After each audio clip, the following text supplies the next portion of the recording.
Karen had always been a pain in the neighborhood, but this time she went way too far.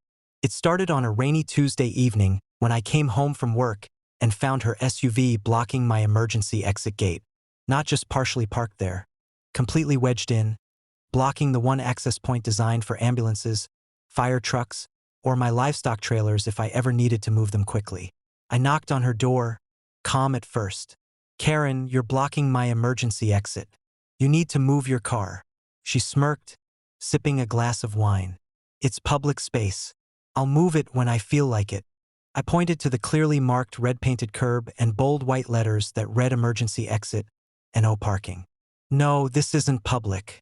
This is legally registered with the county as an emergency access point.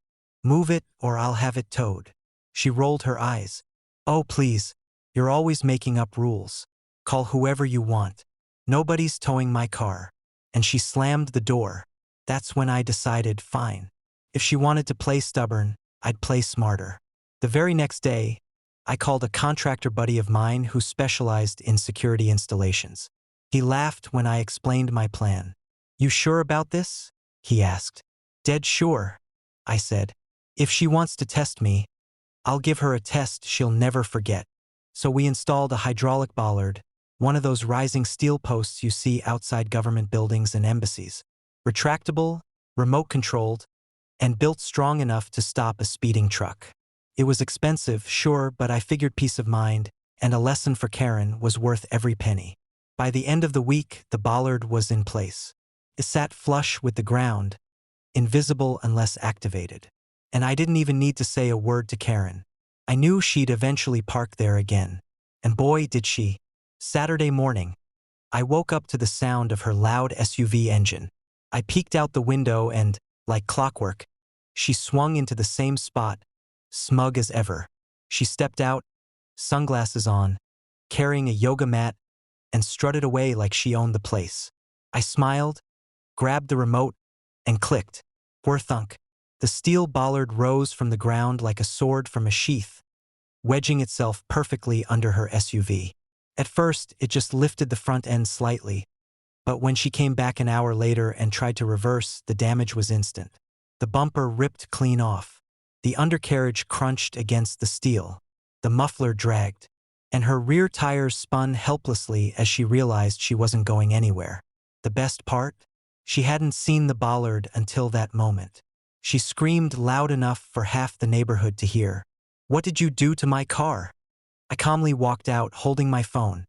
"What I did? Karen, you parked illegally in front of my emergency exit again. That's a violation. This," I pointed to the bollard, "is my legally permitted security installation. County approved." She gawked at me. You sabotaged me." "No, Karen. I protected my property." Big difference. Of course, she called 911. 2 patrol cars showed up. She ranted and raved about me, attacking her vehicle, and booby-trapping the neighborhood. The officers listened, then turned to me. I handed them the permits, the installation approval, and the photographs of her car blocking the emergency exit earlier that week. The cops turned back to Karen. "Ma'am, you've been illegally blocking an emergency lane. That's a finable offense. As for the bollard, it's county approved.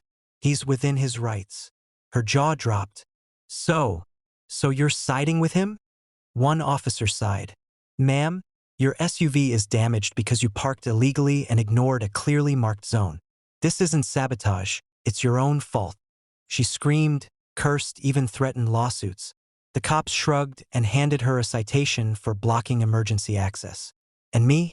I stood there, smiling, while the tow truck dragged her mangled SUV away. Karen still fumes about it. She tells anyone who will listen that I ruined her car on purpose.